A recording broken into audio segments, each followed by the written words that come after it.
This is a story of Barbie in the Nutcracker.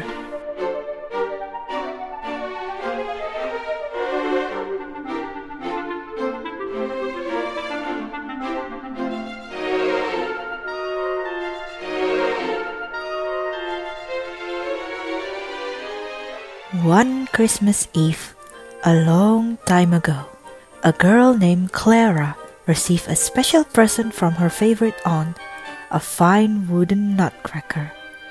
"Thank you, Auntie!" Clara cried. "He is wonderful!" Just then, Clara's jealous little brother, Tommy, yanked the nutcracker's arm, and it snapped. That night, Clara tiptoed downstairs and carefully bandaged the nutcracker's arm. She fell asleep on the soft parlor sofa just as the clock began to strike midnight. Sparkling mist poured from a tiny knot hole in the clock.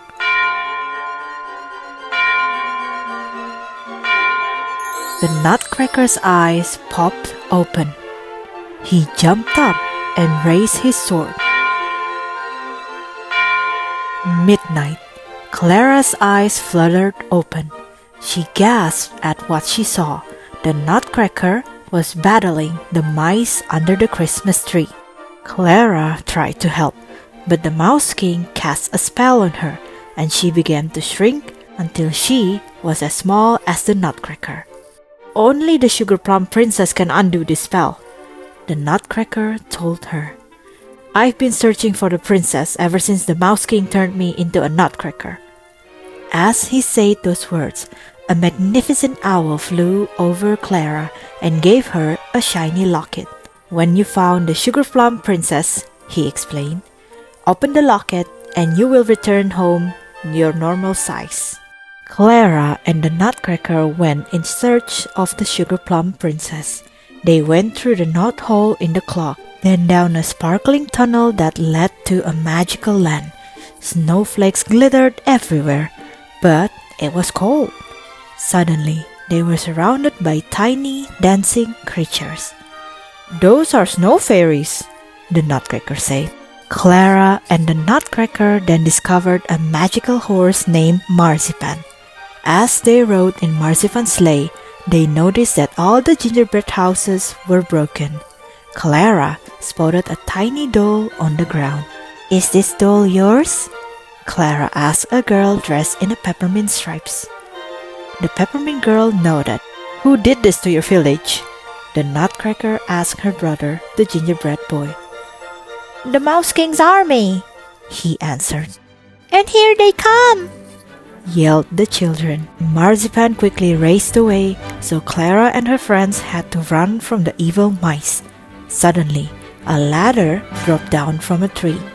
Racing up the ladder, they met their rescuers, Major Mint and Colonel Candy. "We will help you find the Sugar Plum Princess," said Major Mint. Meanwhile, inside the Palace of Sweets, the Mouse King sat surrounded by the disobedient subjects he turned into stone. Frowning, he listened as Pim the Bat told him the news. Clara and the nutcracker were looking for the Sugar Plum Princess. The Mouse King's eyes glittered angrily. "I have a plan to stop them," he sneered. Back in the forest, Clara and the nutcracker searched for food and water for their journey. When the nutcracker uncovered an old well, dozens of flower fairies flew out.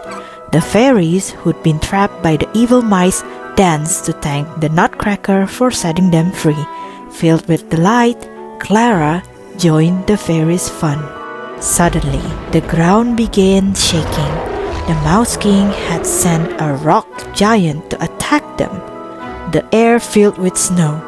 No, not snow, but snow fairies. They blew on the nearby lake, turning it to ice. Marzipan galloped back. "Hurry to the sleigh!" Clara cried. Before they left, the nutcracker cracked the ice with his sword, and the rock giant crashed into the dark, icy water. The group traveled on into a thick, dark fog. Soon, through the mist, they spotted an island of silver and gold, and a palace that glistened like pearls. "The Sugar Plum Palace!" Major Mint cried as he led them into the castle. But suddenly, the castle melted. It was a trick. Clara's friends were trapped in a huge cage. Then, bats carried them away. "I have to save my friends," Clara said. She turned to the tiny flower fairies who had gathered around her. Can you take me to the Palace of Sweets?" she asked. The crocus fairy crept, and suddenly hundreds of flower fairies appeared.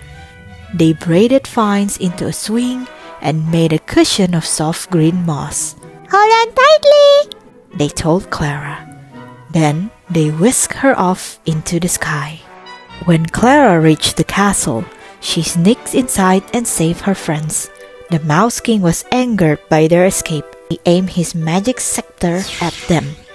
But the Nutcracker raised his sword, and the blade reflected the evil magic back at the Mouse King. He began to shrink and shrink and shrink. As Clara gently kissed the Nutcracker, a golden mist swirled around them, and the Nutcracker turned into a prince named Eric. Clara's simple nightgown transformed into a beautiful satin gown, and a golden crown appeared on her head. All around them, the stone statues turned back into people and fairies. "You're the Sugar Plum Princess," Prince Eric told an astonished Clara. "And you have broken the Mouse King's evil spells." The fairies transformed the palace with magic. Everyone celebrated, then bowed as the prince was crowned king.